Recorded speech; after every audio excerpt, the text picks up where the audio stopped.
Hey, welcome to Real Estate Resource. Thanks for stopping by. Don't forget to like, subscribe, and hit that notification bell. I really hope you enjoy this video. Okay, so today is the second part of what we started discussing last Thursday. And last Thursday, we started with looking at the counter offers, the process of writing a counter. We looked at the actual two counter offer forms, the SMCO, the seller's multiple counter offer, and the SCO, the seller's counter offer. And we talked about the uses and best practices. And then we started looking at the actual verbiage for counters. And so that's what we're going to continue on today. So those of you that weren't with us last week, you could go back to YouTube and take a look at that one. If you don't have a link to the YouTube channel, just let me know. Shoot me an email or something, and I will send that to you so you can look at some of the older trainings and get caught up on part one here. Also, for those of you that I got quite a few emails last week. At the end of this, you can email me and I will send you a PDF version of the actual counters that we're going to discuss today, so you guys have those as a resource when you're going through. So before I share my screen, does anybody have any questions about anything contract, transaction related? We can ask right now, and then we'll get jumped into the counters. Anybody? No? All right. Then I will go ahead and get going. So I'm going to share my screen with you guys right now. And what you should be seeing on the screen at the moment is let me do this real quick here. What you should be looking at, is first page of the purchase agreement, which is right here, and we started discussing that yesterday. And this is the actual PDF that you guys will receive of the counter offers. So I have them in order by paragraph, so that when you're going through your purchase agreement, all you have to do is just match up, right? So when we talk about the counters, I can explain to you why I'm countering the items that I am countering, or why I'm using the verbiage I am, but you'll have access to it. So when you have to write your own counters, you'll be able to just reference and go, okay, well, I got to counter something in paragraph 3D1. Well, let me look at what 3D1 says on the counter sheet. So let's get going. So we finished already with purchase price. Last week we talked about that, countering the purchase price. We talked about, best and final offer and those things. So if you want to see more about that, you can go back to last week's class. So let's look at now close of escrow date, right? The options here for close of escrow obviously are checking this box with blank days after acceptance or on a specific date. My suggestion is we always want to go with days after acceptance, because those days after acceptance are generally that many days or sooner, depending on the ability to close. So I would prefer that we leave it that way. These specific date ones are really only for if there's an absolute reason why we can't close prior to a date, okay? So if somebody writes an offer that's, say, 45 days or 60 days or is shorter than what your client would like, then we would go here, and you can look right here at paragraph 3B, escrow period, close of escrow to be blank days or sooner, right? Very straightforward, not hard. But again, just so you guys have something to look at. One of the things I do like to say about, to remind you guys on counters, is I think sometimes we try to make it a little bit more, we make it more difficult on ourselves writing a counter, because we try to sound super professional or super legal, right? Like we got to make sure that we're writing this properly. The thing is that as long as I can get across what it is that I'm trying to get across, right? Like as easy as this one, close of escrow to be 30 days or sooner, 25 days or sooner, 21 days or sooner, 45 days or sooner. As long as I can get the information across, the language can be simple. It doesn't have to sound like an attorney wrote the counteroffer for you, okay? So that's it for days after close of escrow. That's it. The next one would be the expiration date, right? That we're looking at, paragraph 3C. Now remember, I like to remind you guys of this also, because I see it a lot in counters, that people are referencing their counters to this paragraph, paragraph 5, 5B, 32A, 5A. These paragraphs here, this paragraph number, that's a reference to an explanation to this term of the contract. So when we're writing our counter offers for terms of the agreement, like what the transaction is going to be based on, we're using paragraph 3, terms of purchase and allocation of cost. Everything is paragraph 3. So all you're going to do is reference these things, these letters, paragraph 3A, B, C. And as you can see, that's how I've written the counters over here on that, let's call it a cheat sheet for lack of a better word. Okay. So let's look at expiration of offer. The default of expiration of offer is 3 calendar days after all buyer signatures, right? So if I were to submit an offer to you today, it would be 3 calendar days from today. So Friday is day 1, Saturday is day 2, Sunday is day 3. That means Sunday on day 3, my offer is expired. So if you don't answer me by Monday, or if you answer me on Monday, it's technically an expired offer. And so the reason why I always, why I mention this as a counter is this. Many of us as listing agents, we get offers and we don't present our offers right away. Correct? We've all gotten an offer and say, okay, well, I got an offer today on Thursday, but I'm not presenting offers to the seller until next Wednesday or next Thursday when they're back in town, or when I've collected more offers, or after I've held an open house this weekend, right? So there's a delay in the presentation of offers. If the buyer's agent isn't going ahead and speaking to you as listing agent and saying, hey, listen, I'm submitting an offer today, and I know offers are only good for 3 days. When will you be presenting? And you tell them, well, I know it's Thursday, but we're not going to present till next Tuesday or Wednesday.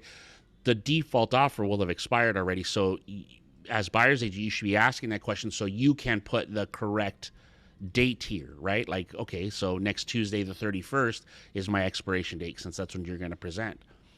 If I'm a buyer or a listing agent and I've gotten an offer already, because that's how we get them, right? It's kind of in a vacuum, other than an email, maybe correspondence from the buyer's agent that says, hey, I'm sending you an offer. And their offer is going to expire prior to my presentation, then my counter right here is, if I'm not presenting it right here, buyer agrees to extend the expiration of offer to, and then put the new date, so that I can even say in my counter that it is a valid offer still at the time of presentation and through the counter. Okay. We've got a question here in the chat. How many days of expiration did you recommend us if I'm a buyer's agent? Thanks in advance. Well, I don't recommend a specific amount. I recommend you speak to the listing agent and say, when's your plan on presenting? And then you base your expiration of offer around their presenting, like when they're going to present. Okay? That would be my suggestion, how we do it. Also, as part of expiration of offer, I like to put in to the agreement, so everybody's on the same page, that buyer authorizes the buyer's agent name to receive all documentation for purposes of time periods in this agreement, just so there's no question. I know it does kind of pretty much reference that in the contract, but I put it out there clearly so that there's no denying that if I send something to the buyer's agent, it is if the buyer has received it themselves. So time periods start ticking from the moment the buyer's agent receives it. And that's basically what I'm trying to set up there with that counter. Okay, so that's paragraph 3C. The initial deposit amount, it's this EMD, it's right here. Again, I know we've talked about this in writing offers. I always tell you that the minimum should be about $7,500, but probably $10,000, unless somebody's specifically asking you for like that 1% or 3%, or the much larger down payments or deposits. Deposit to be sent directly to escrow via electronic funds transfer within 3 business days of acceptance. Now, that's the default anyway in the contract, that it's going to go by wire transfer.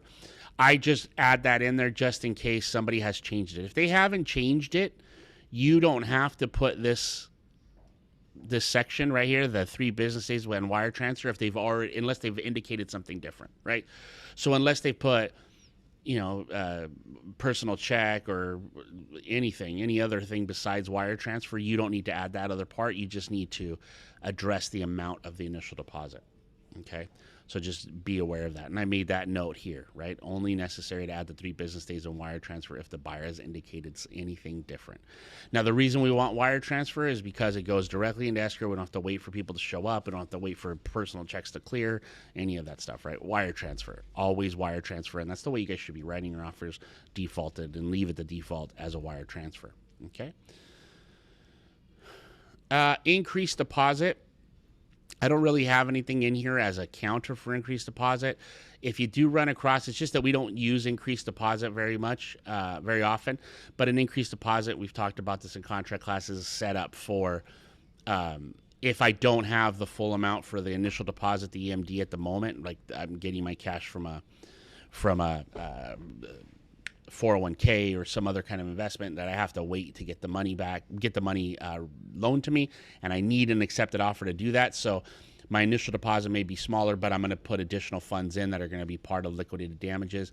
That would only need to be included in a counter if that was something that you were adding in or you were requesting them to take out. So that's so very few times that we have to deal with that.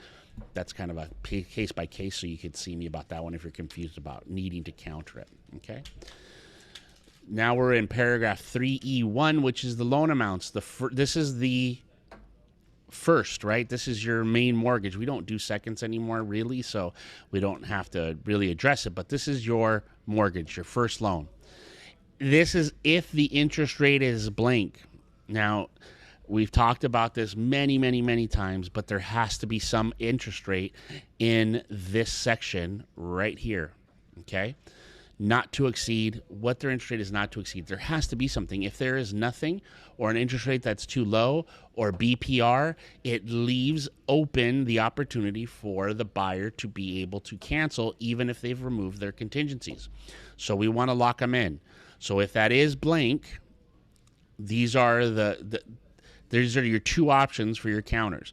Buyer agrees to accept a maximum fixed interest rate of blank, and I'm going to tell them what their maximum interest rate is, and 1% in loan fees, right? Like I'm going to say, okay, well, you got a maximum of a point just in case you got to pay the point, right? Because you see this right here, 1 point. And I'm making them pick a maximum, like I'm choosing the maximum interest rate for them. So generally my guideline is whatever the going rate is, and I add 1/4 to 0.5% depending on what I believe the strength of the buyer is, right? So 1/4 or 0.5 point. So if right now, what is conventional is at like 5.99 or something. So then maybe I'm going to go to 6 1/4, 6 1/2 is the maximum interest rate that they're going to accept. Now what happens is as long as they're during the escrow, the interest rate doesn't go above 6 1/4, 6 1/2, they're locked into purchase.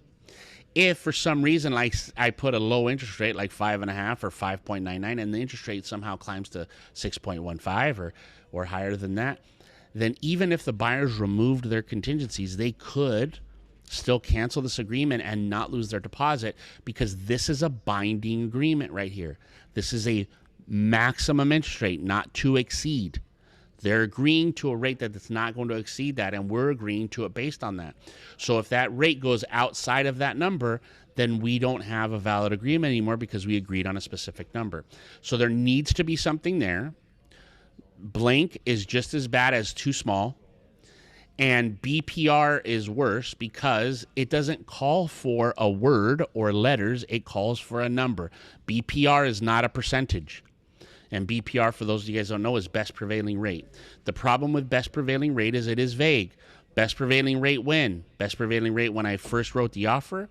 Best prevailing rate when I got my pre-approval. Best prevailing rate when I got final loan approval. When is the best prevailing rate, and when does that dictate? So do not accept best prevailing rate, do not accept blank, and do not accept rates that are too low. And that's what that counter exists for. So one option is you're going to state the counter that the amount of interest that they're going to accept. Or the second is buyer to disclose maximum interest rate and loan fees being paid with this signed counter offer, meaning now you got to tell me what it is. So you're going to have to counter me back and say, here's my maximum interest rate, here's the fees I'm paying. Okay? You have those two options as part of your counter when it comes to the loan amounts. Okay?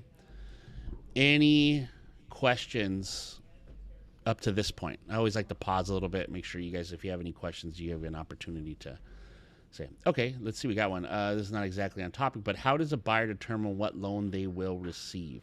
My cousin's a first-time buyer, and the lender she used qualify her for a conventional loan over FHA. Is that a question for the lender? It's a question for the lender, but generally what happens is I think people try to go conventional first just because there's fewer restrictions and fewer chances of lender-required repairs and things of that nature. So I think most people always tend to try to go conventional first if they can qualify that way. I know FHA has lower interest rates, but that's more of a lender issue. and what the benefits are for that buyer specifically to pick conventional over FHA. So I would talk to the. Oh, okay. Well, FHA, Jasmine, who's on here, is also a lender. She goes, it has higher debt to income limits. So there you go. So again, whatever the benefit is to them, that lender probably chose conventional over FHA because it fit for them better. So I don't know. That would be a question for that lender specifically. But don't be ashamed to ask any questions ever, even if they're a little off topic, because somebody's learning from it. All right. So that was the loan. We got that. That's done. This section right here, it says if the FHA or VA is checked. I just wanted, they have 17 days after acceptance to give you their request for repairs that come from the lender. Okay. When we get to time periods, that's going to be also part of the counters, reducing that. So if you're reducing any inspections or any other contingencies, if you're reducing the time period, you got to make sure that you keep this one in your in mind when you're making those counters. Okay. E2 is for a second loan. If there was, I mean, again, this is something that carried over from the market that everybody's afraid of, right? That market, that the balloon that burst, right? The bubble that popped, where there was 100% financing and there was first and seconds where people were doing 80-20 loans and things like that. They still have those additional financing section in there. I don't know that we're going to see it ever again. But your counters would be similar to that of the first loan amount in E1, right? So when you look at that, what the interest rate is, what the loan fees, it's the same basic fill-in spots. So you would counter the same way if that was something that was necessary. Okay? So next up, we're going to go down to page 2. So we're just looking at counters, so we're going to jump over some things, okay? Now, there are going to be some things that, like I said, these are the most common counters. There are going to be some things that maybe pop up. If, for example, the math doesn't add up, then we're going to have to clarify that. But that doesn't happen very often because, Zip Forms does it for you.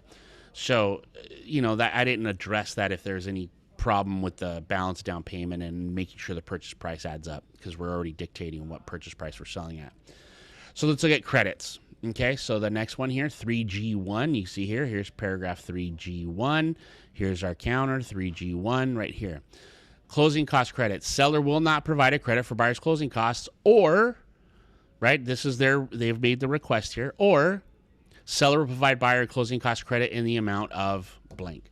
So those are your two options. I'm not going to give you one, or this is we're editing the amount. We're changing the amount. We're reducing the amount of credit that you requested and that we're willing to pay.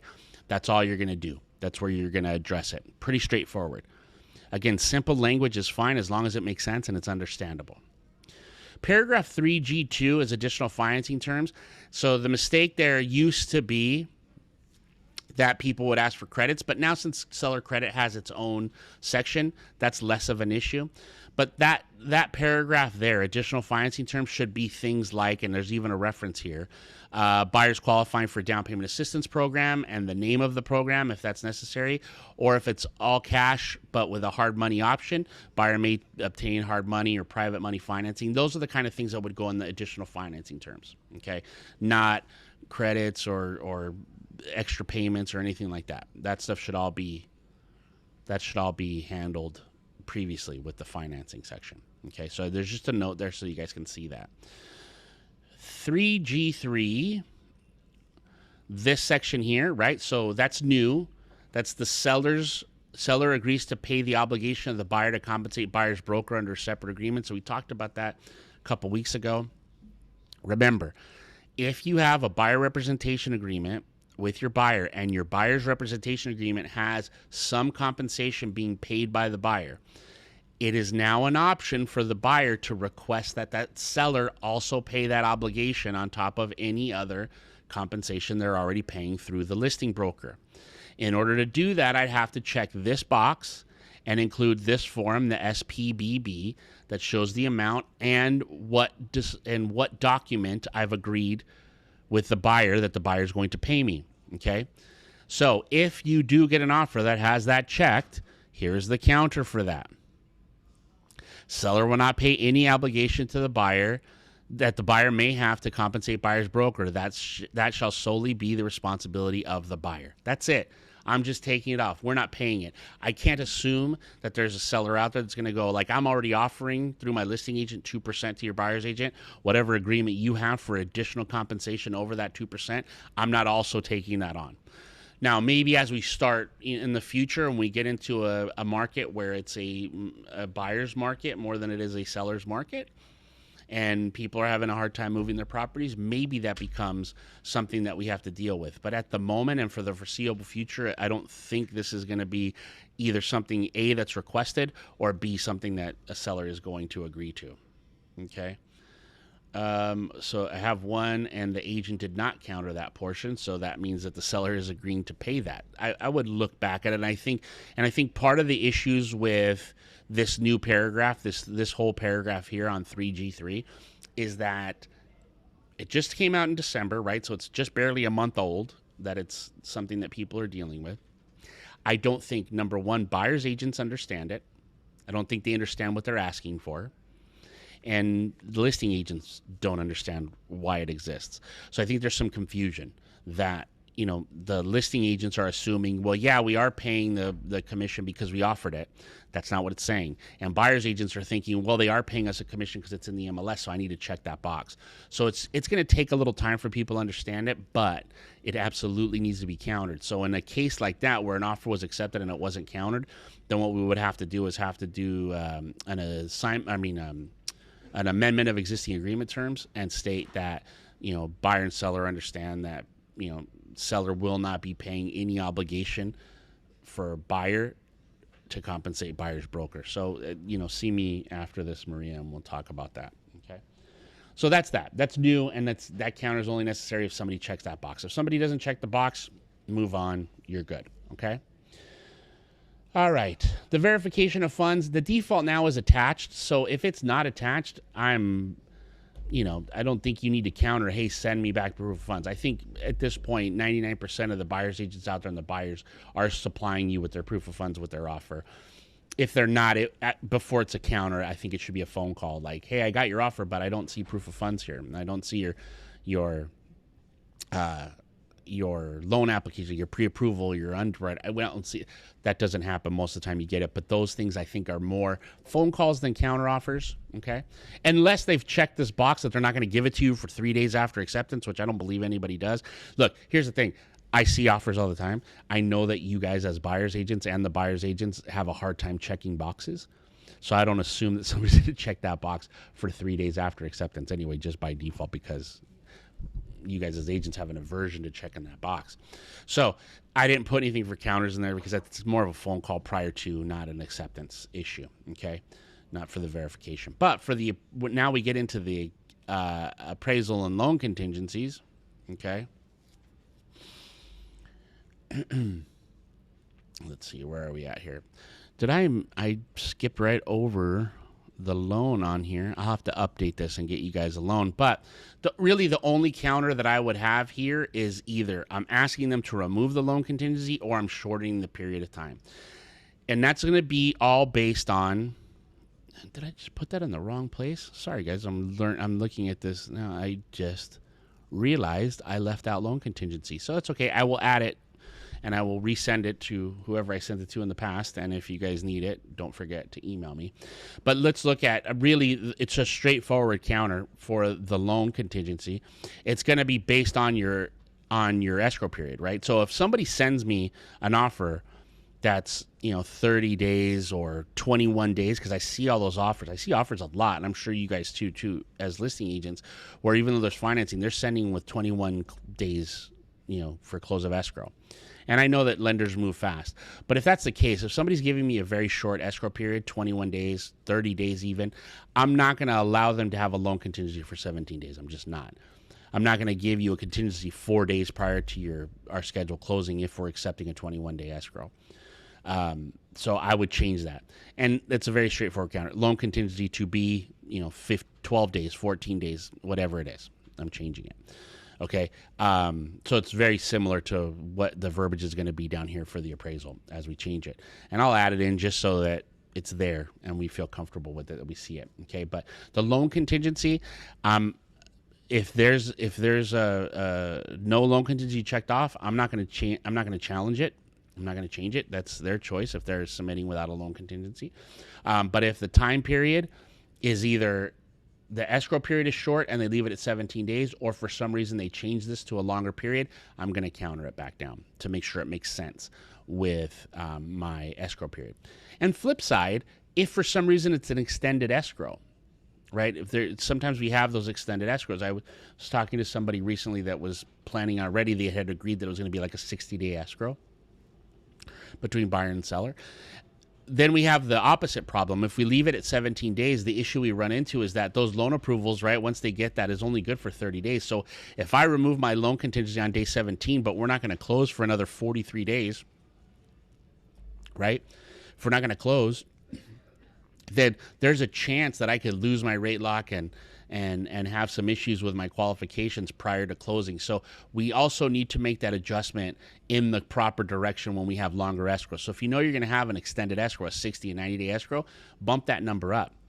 Give them 30 days for the loan contingency. Give them 30 days or 21 days or, for the appraisal. Move the goalpost to make it make sense, because ultimately what we're trying to do is we're having a transaction that closes. Right, we're not in the habit of, and that's a thing I think that when I see counteroffers sometimes from listing agents outside of this office, and even some of ours sometimes, it seems like it's more my ability to force my will upon the buyer's agent. Like, I'm going to make it difficult on you, and that's not what our job is. Our job is to try to find a partner in this transaction to get it closed. Right, I need somebody to help me sell my seller's property. You need somebody to help your buyer get into a property. We've decided to work together, so now let's make it happen. I don't understand. I really don't understand the how some people choose to make it difficult at the beginning after they say, well, this is the offer we want, but let me make it as hard as possible. Let me make them jump through hoops for the entire process. Virginia, did you want to say something?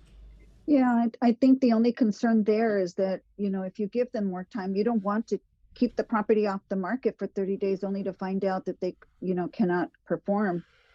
I even when I've had long escrows, I've still held that 17 days, get them to remove contingencies, and then we just wait it out. I mean, that's my opinion. Because No, go ahead. No. It's fine. I was going to let you finish. I get it. I do understand that. The problem is this. That, okay, we have them remove contingencies, and then we get late into the escrow and something happens, either their rate lock expired or whatever. And I know that's on them. They remove their contingencies. They're on. They should do it. They should be prepared for it and prep. But it doesn't help me with my seller when the deal doesn't close.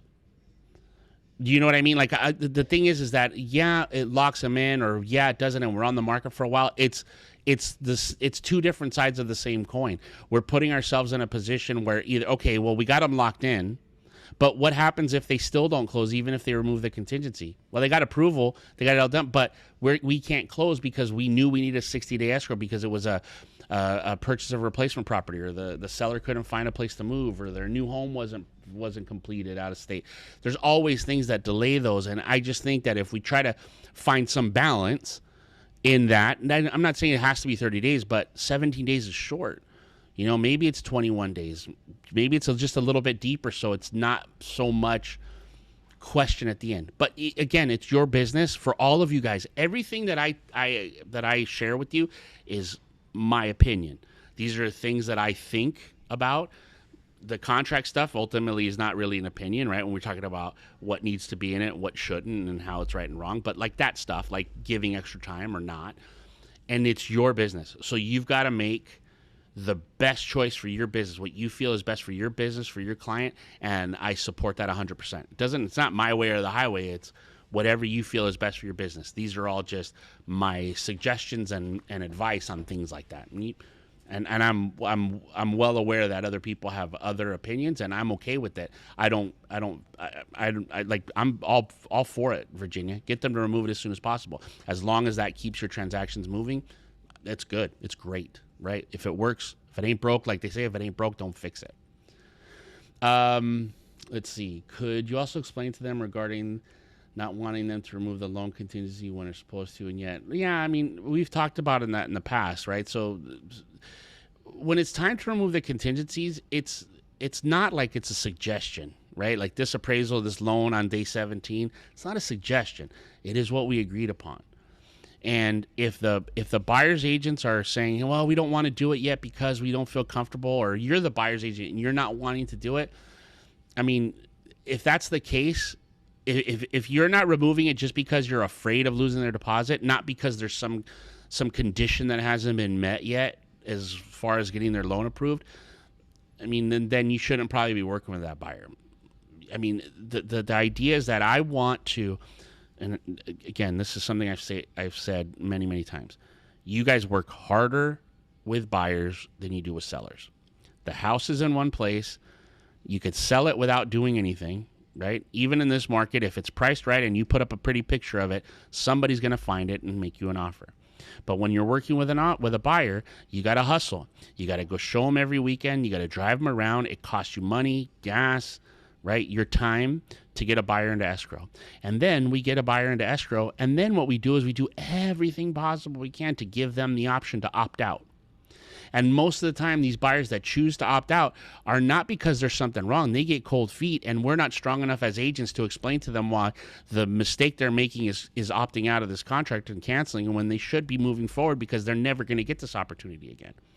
And part of fixing that cold feet and us being the professionals and pushing them in the right direction, a loving nudge, which we have to give to buyers sometimes, is making sure that they remove contingencies when it's time. Now, if I get to day 17 and the lender tells me, hey, sorry, they're not solid, I need X, Y, and Z, these are the things I need, then I'm going to legitimately have a conversation with the listing agent. I'm going to say, Mr. Listing Agent, Mrs. Listing Agent, I'm sorry, but my buyers had this hiccup. This is what's happening. Do you think we could get an extension? Can we get another week? Can we get another 10 days? Because we have to do X, Y, and Z, right? And if the listing agent says, yes, I'll give you the extension, then I'm going to drop the extension. I'm going to give it to them. We're going to have that extra time.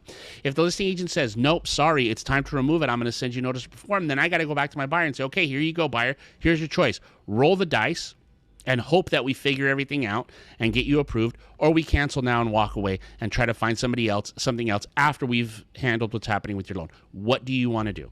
Let them choose.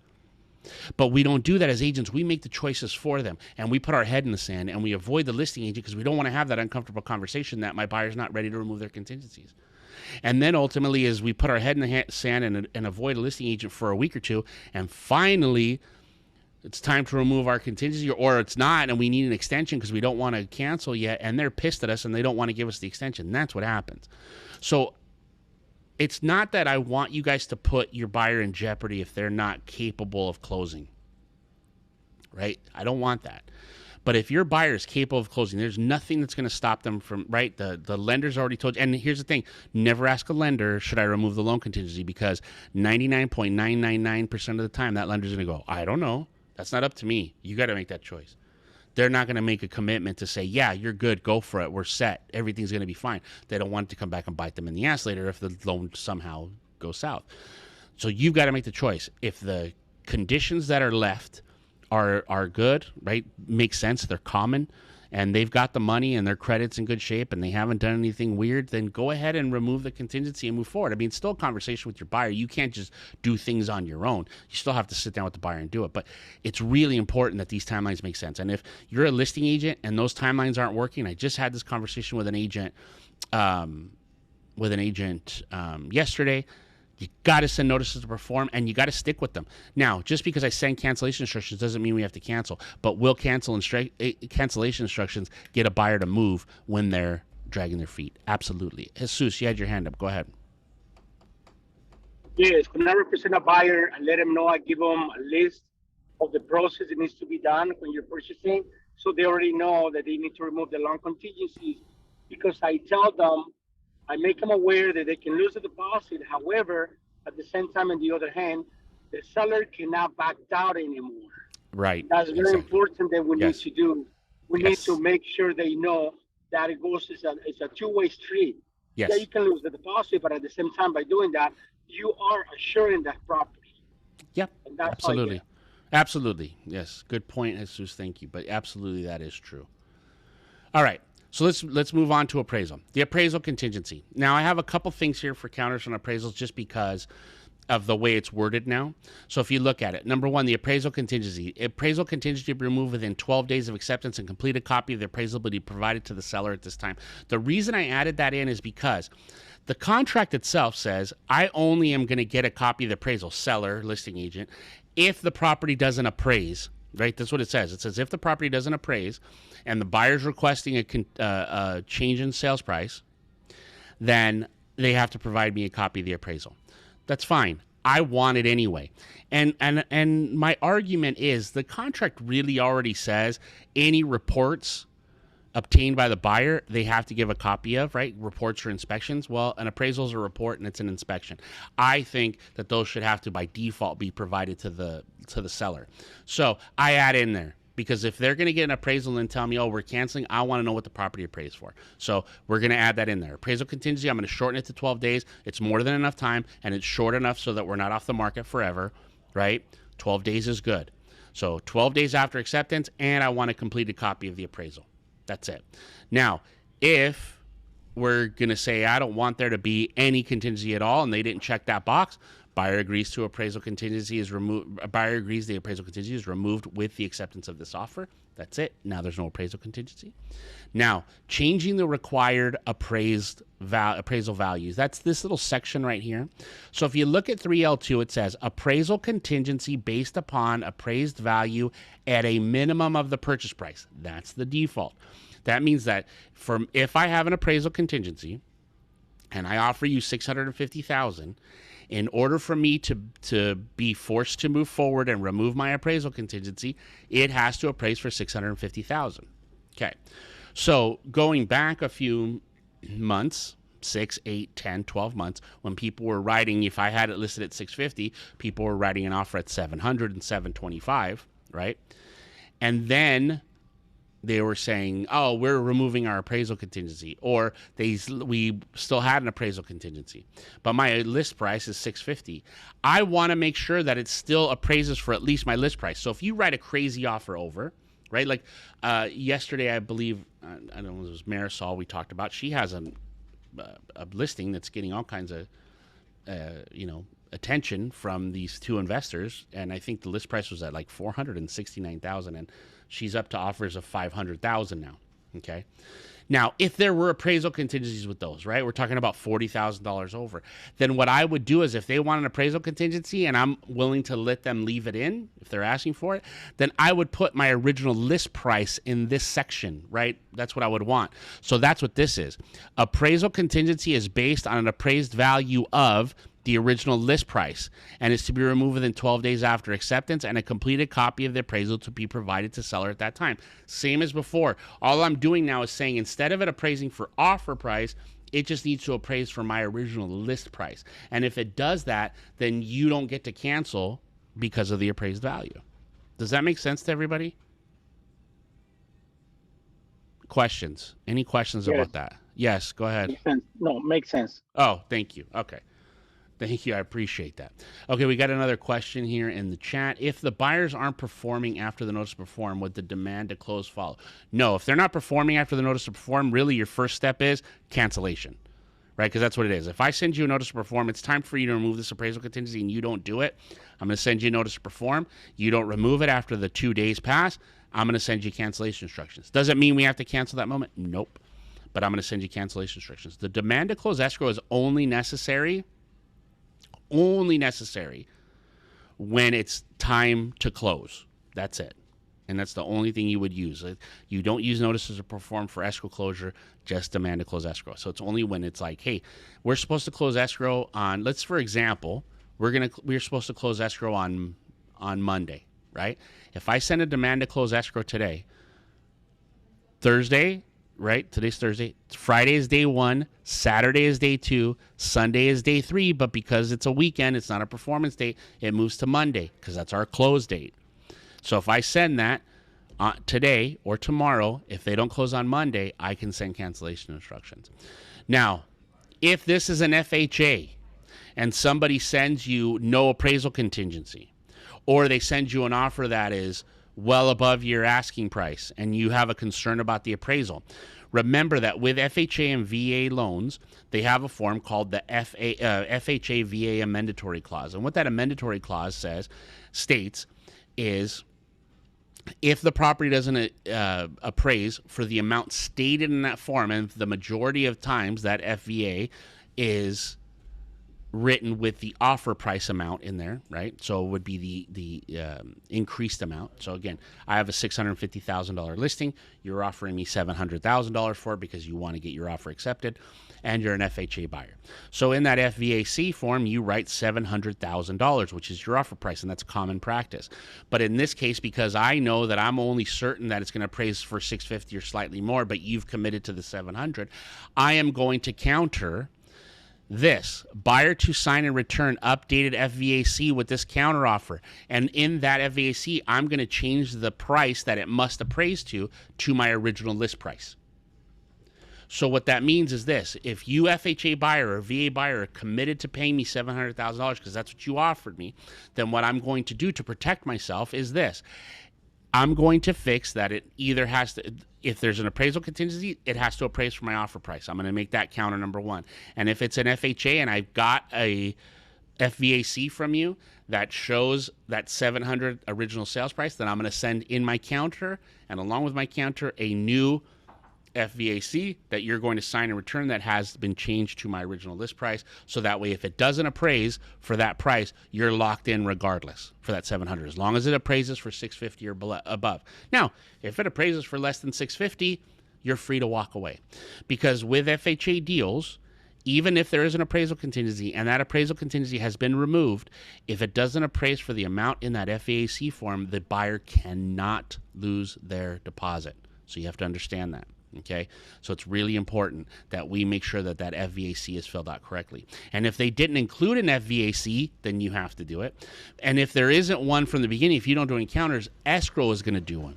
And escrow is going to do one, and when escrow does one, they're going to do it at the offer price. So this stuff all has to get done at the beginning, and that's why I have that counter in there. So Maria said about that FHA could remove the contingency. So hopefully I covered your statement there. That was next. So there's your counters, all to do with appraisal. They're all written right here. Has little notes on how to use it, when to use it. Okay.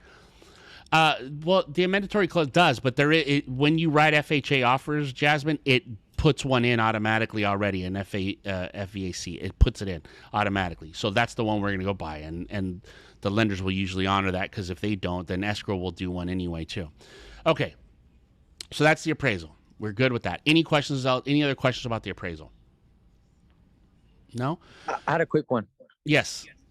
So what you're trying to say is with the FVAC, they have to return back the updated form with the the list price, not the offer price, in order for them to be locked in. Yes. Yeah. And you're sending it with the counter, so it's going to be part. It's going to be part of the agreement already. Okay. So it's like an attachment. Yeah. Yep. Okay, thanks. Yes. And yes, Javier, this will be on my YouTube channel later today, this training. So if you don't have it, let me know and I'll send you a link to the training. Okay. Guys, if you guys don't have a link to my YouTube channel, which has all of my Zoom trainings are there for the last year or so, they're all there. Just send me an email after the class and I'll send you back the link. Okay. All right. So investigation of property. That's your time to do the inspections, to do whatever reports you want to get done, to go through, that's investigating the property, because the seller's documents are separated down here. So again, if we're going to change it, buyer to have blank days to do all buyer's investigations, you adjust it the way you see fit for your business or based on the escrow period.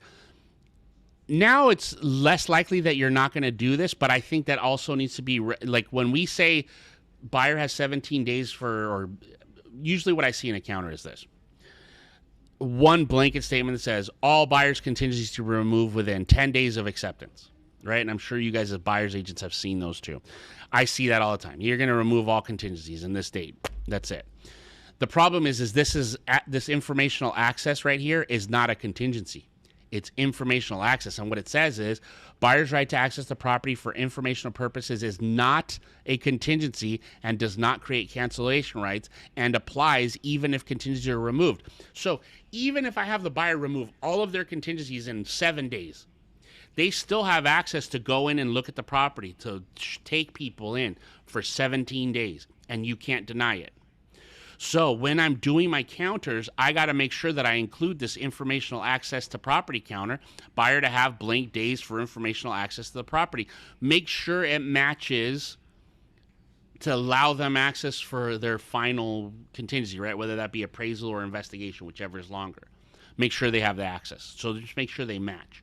Whatever your longest contingency is besides loan, make sure it matches, right? So if your appraisal is 12 days and your investigation of property is 7, make sure that your informational access is 12 days. Does that make sense? Right? That they have the time to do that access, to get that access. Review of seller's documents. Again, I can counter and change that. I can change that. I usually don't do, like if I'm changing everything, then that's fine. I can do that, but I also have to change probably when my seller is required to deliver those documents. So review of seller's documents. If I shorten this to say 10 days, right, like my investigations or whatever it is, I should shorten the amount of time I have for my seller to deliver all the documents, because if I still stay at 7 days, then really what we're doing is giving them only 3 days to do the review, and we could be jumping into that where it just extends it by 5 days anyway from receipt because they don't have enough time to review. Okay, so make sure you're doing both. Jesus, you had your hand up. Go ahead. You mentioned about the longest contingency. Mm-hmm. Isn't it right now all contingency 17 days straight across the board? No, they are, but some people do their counters differently, right? Like I told you, my suggestion was give them 12 days for the appraisal. Well, let's say, for example, I do 12 days for appraisal, but I only give you 7 days for investigation. Then my informational access has to match the 12th day, not the 7 day, right? That's what I mean. Whatever the longest one is that you're addressing, that's what you got to change. If you're leaving them all 17 days, you don't have to counter it. It's all 17 days. You leave it alone, right? But just, again, verbiage is the same. Buyer to have, if you want to put all contingencies to be a specific date, that's fine. You can do that.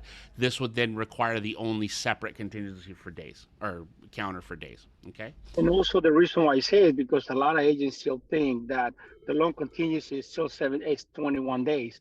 And no, it's now 17 days. Yeah, yes. Everything is 17. Everything has now been changed to 17 by default. Okay. Okay. Next, let's see, where are we at? We're going to jump down here. Something happened here. Time of possession is not in here. What happened? You know what? Oh, here we go. I don't know why it moved. Okay. Time of possession. Oh, well, let's do this. Sorry. The leased or liened items right here, 3L7, I skipped. I confused myself. Leased or liened items. Buyer to be aware, blank these, you're going to detail which ones are leased or liened items, and that the buyer is going to assume the lien or the lease that's remaining with the property, right? So like if you have solar panels, or there's a hero program for something that was done, or even if people do things like get water softener systems and they make payments on those things, those releases. So you're going to disclose that in the counter if they didn't already, right? If it wasn't either in the MLS. And well, even if it was in the MLS, you still got to disclose it. But I want to do it ahead of time, not in my disclosures, because I want to make it part of their contingency period. Okay, so that's what we're going to add there for the leased or liened items. For the contingent sales, right, seller's contingent sale of buyer's property, if the COP isn't provided, right, if somebody just writes the offer and checks and says, hey, we're checking the box here, and for some reason they leave off the COP, then I got to counter and put the COP in, right? CIR form COP to be incorporated in this agreement, form provided to be signed and returned with the signed counteroffer. It's going to be filled out to my specifications as seller. This is where in 3L8 and 3L8 that I would add my counter of it being contingent on the seller finding a replacement property, because there is no section in there in the purchase agreement for that. So that counter for that is this: sale is contingent on seller purchasing a replacement property and escrows closing concurrently. CAR form SPRP to be incorporated into this agreement, form provided to be signed and returned with this counteroffer. So I'm going to fill out an SPRP, I'm going to make it part of my counteroffer, and I'm going to send that off to the buyers for them to sign. Okay, so that's where we would put it. Angel, go ahead. when the property has a solar system that's paid off, Uh-huh. how would you handle that on the purchase contract? Well, if it's paid off, unless there's some kind of a service contract that they're paying, if it's paid off, there's no actual lease for that item, then you don't need to address it at all because it's a fixture now. It just comes with the property.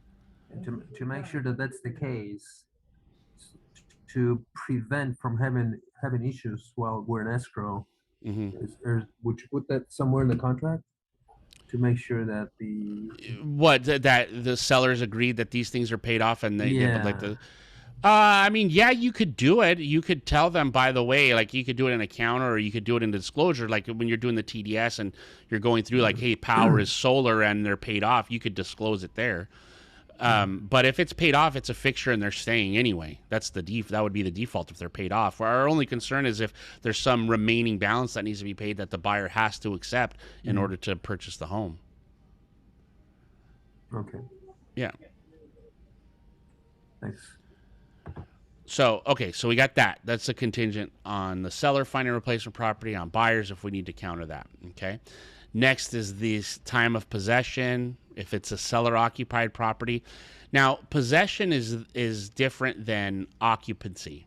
So possession is you become the owner. This is just stating the default is your buyer is the owner the minute it's recorded, right? Once you have confirmation of recording, your buyer is the owner. That's it.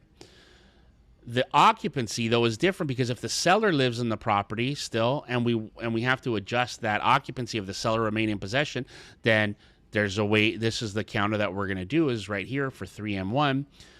For seller-occupied properties, occupancy to be delivered at 6 p.m. 3 days after close of escrow at zero cost to seller. Seller agrees to pay blank dollar per diem for any holdover beginning day 4 after close of escrow. Sierra Form SIP to be incorporated into this agreement. Form provided to be signed and returned with this counter. Now, that's for any possession of 29 days or less. And if you're going to get zero, that's fine. I always like to put the per diem in there. For those of you guys who have been on my classes in the past, the reason that the per diem I like to have it is because it's more of a protection for the seller really than it is for the buyer. Because if the seller has to, let's say we agree on 3 days after close of escrow, and that's what we've done. That's what I did for the default. Now, that 3 days after close of escrow, that number is going to change depending on, is this a contingent sale? Is there, do they need more time than the 3 days? You're going to have to discuss that with your seller and adjust it. Like if it's a contingent sale, minimum 7 days, right, after close of escrow. The reason that I want the per diem in there is if I say, look, we're going to pay $100 per diem for any time we remain after day 7, after day 3, after day 10, whatever the agreement is. The reason is that if I stay 2 or 3 days, I know it's going to cost me $300 for the 3 days. But if I don't have that per diem in place, if I don't have that agreement in place from the beginning, and I end up staying those extra days, if the buyer can prove damages by me remaining in possession longer than I agreed to, if they can prove damages, they can go after me for all of those damages. If we have that per diem in, my damages are limited to that $300 amount. So that's the benefit, and that's why I like to add those in there.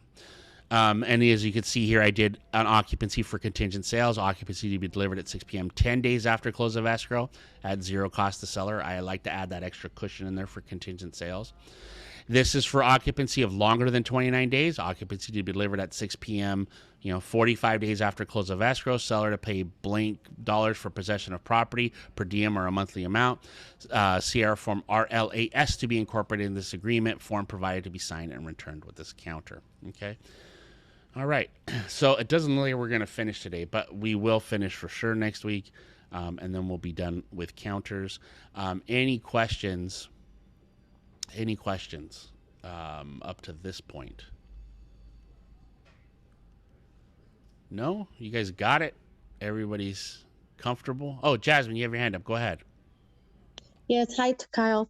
Hi. Really quick, now I'm submitting an offer on the REO, and it just states that we need to provide an affidavit for eligible bidder. I just want to make sure if it's just general one form. My client is not a first-time buyer, but he is looking for a new primary residence. So I checked the list, and it said there, my client does qualify according to that little list. But I just want to make sure, is that a general form we just have to submit with the offer? Do we have to take it's a new law now. All REOs the first 30 days, no Mhm. investors can purchase.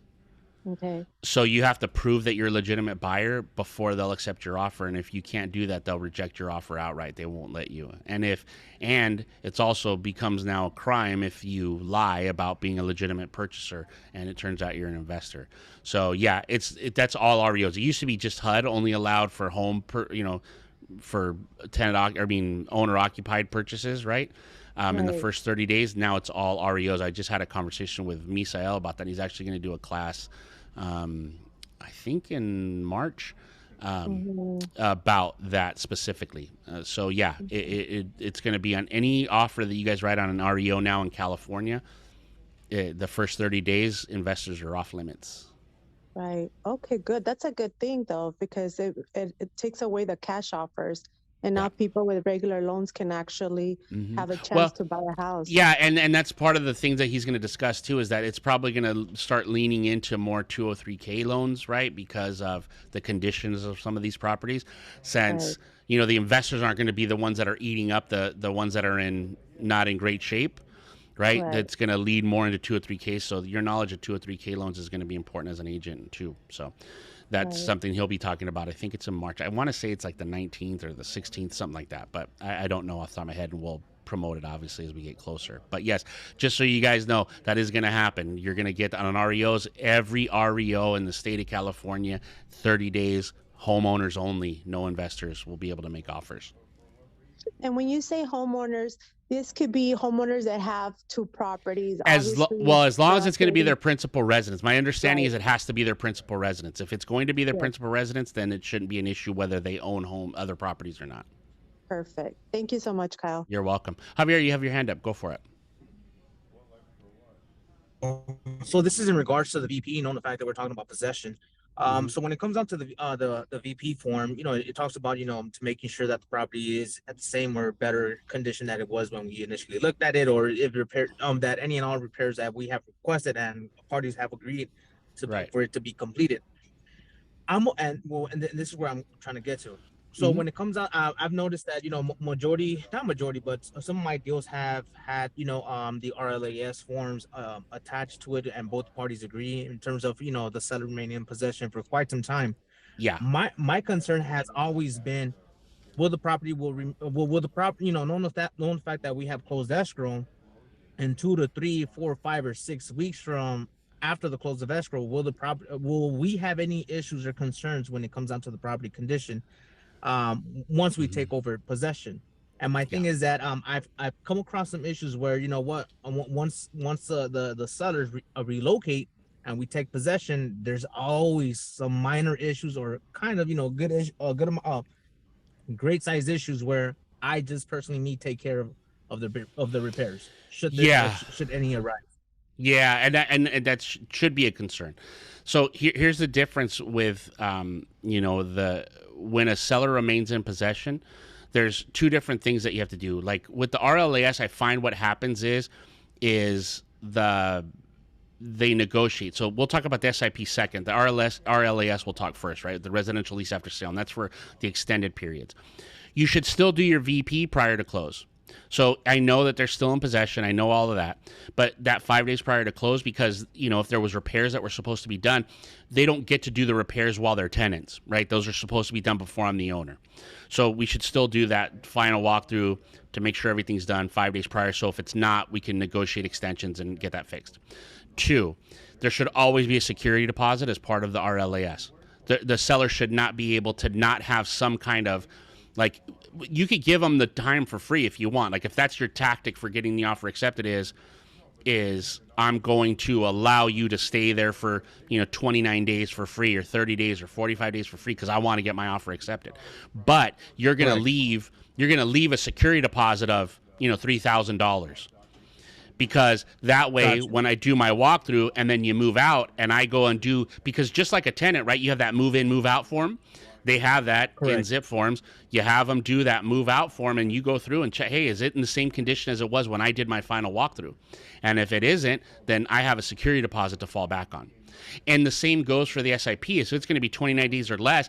In the SIP, there's a paragraph at the bottom that says it's basically a move out fee that they leave a certain amount of money behind in escrow, that once they vacate the premises and it's in the condition it's supposed to be in, they get that money back released from escrow. So yes, that is a concern, but we got to start treating them like they're tenants, right? You wouldn't let a tenant move into one of your units without a security deposit for the same reason. Correct. You don't know what the condition's going to be when they get out. So we got to make sure, we have to start making that a normal thing, that we have to leave that money. And that it starts with us as listing agents, right? So for especially for someone like you that does a lot of listings, you've got to start making it the norm for your sellers to understand, hey, if you're staying, you got to leave a security deposit, and explaining to them why, right? The benefit. And if you would do the exact same thing. If you were on the other end, you'd want that same protection. And that way, it also, Correct. what it also does is it holds the seller accountable, so they're less likely to do those things, because we've all seen it, right? In our history, we've seen sellers move out, and it's not that they're super malicious, they just don't care anymore, right? So when they're moving their stuff out, they're not missing the walls, they're not careful, they don't pick up all the trash, they leave some of the stuff behind. So I think that just becomes part of our practice now, I think, as agents, is we've got to push and make that a norm, that there is some level of security that's left behind. And sometimes it's going to happen where the listing agent and the seller are like, hey, pound sand, pal, I'm not leaving any behind. And then it becomes a choice for you and your buyer. Do we want to continue on knowing that there's a chance that if they're not willing to offer some level of protection, do we want to continue in the transaction? You know what I mean? Correct. Yeah. Correct. Thank you, Kyle. You're welcome. All right, guys, anything else before I let you guys go? No? All right, terrific. Thank you guys so much for being here. I appreciate it. We will finish, I promise, next Thursday. Have a great day, everybody.